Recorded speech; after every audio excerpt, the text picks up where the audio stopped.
Picture this. You're driving home after work. The lights come on behind you. You pull over. The officer walks up. License, registration, proof of insurance. You hand them over. A few minutes later, the officer returns. Then comes the moment almost nobody sees coming. Step out of the vehicle. Right there, the officer is making a decision.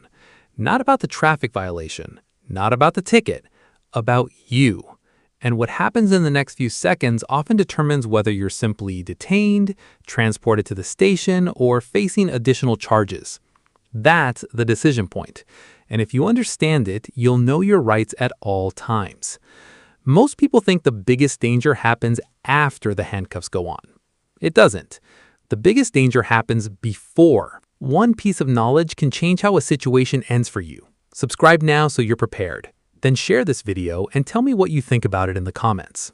Because once officers decide to arrest you and transport you back to the station, they're looking for something very specific. They're looking for statements. They're looking for admissions. They're looking for information. And many people give it away without realizing it.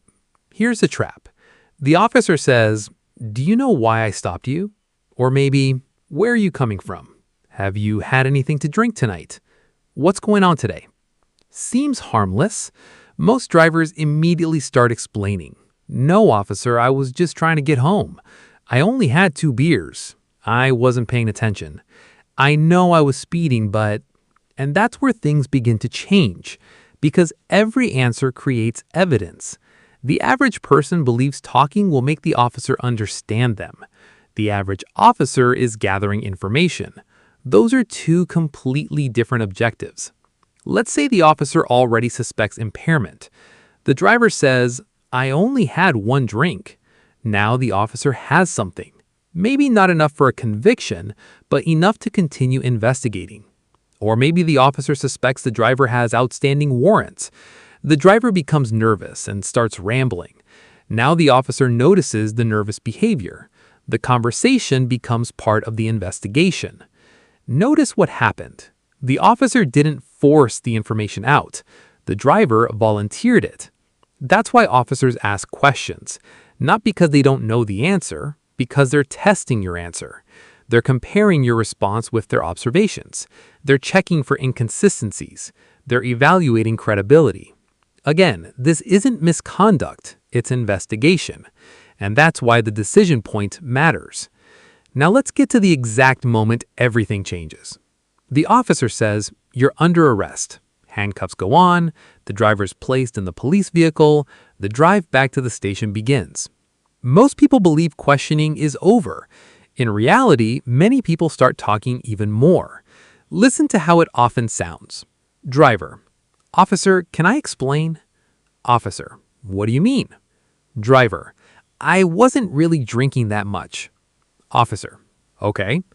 Driver: "I only had a few." The officer didn't ask a question. The officer didn't make a threat. The officer simply listened. And now the driver has created additional evidence. That's the decision point. Not when the lights come on, not when the ticket is written, not when the handcuffs go on. The decision point occurs the moment you decide whether you're going to keep talking after being arrested.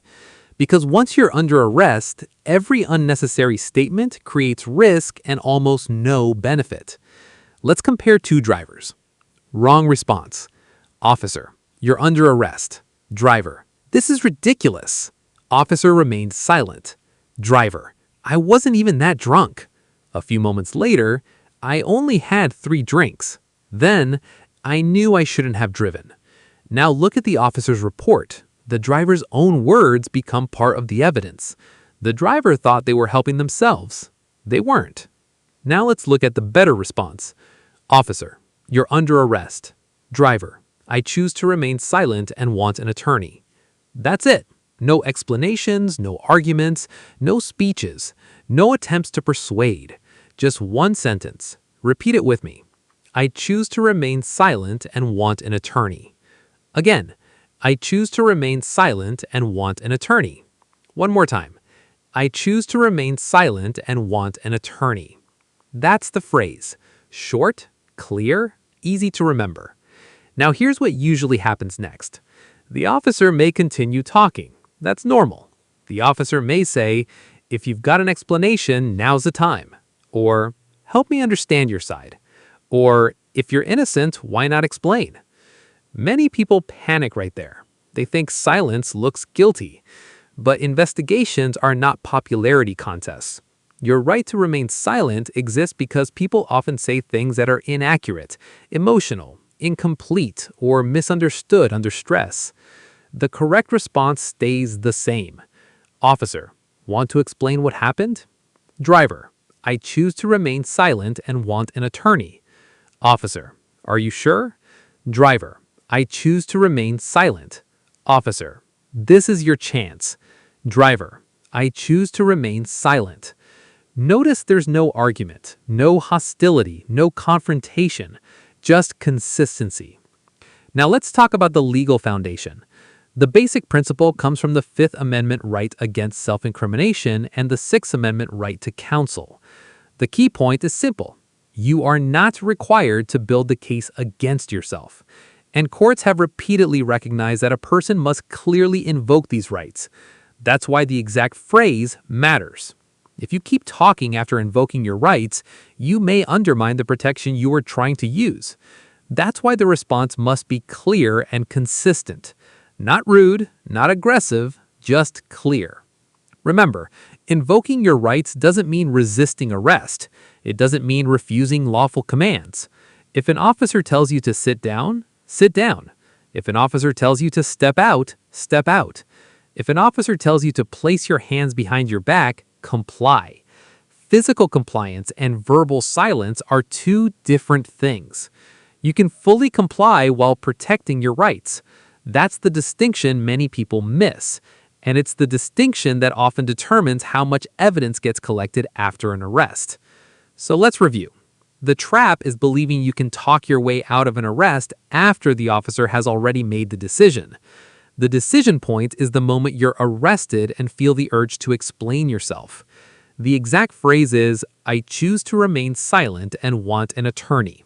Short, simple, memorable, and effective.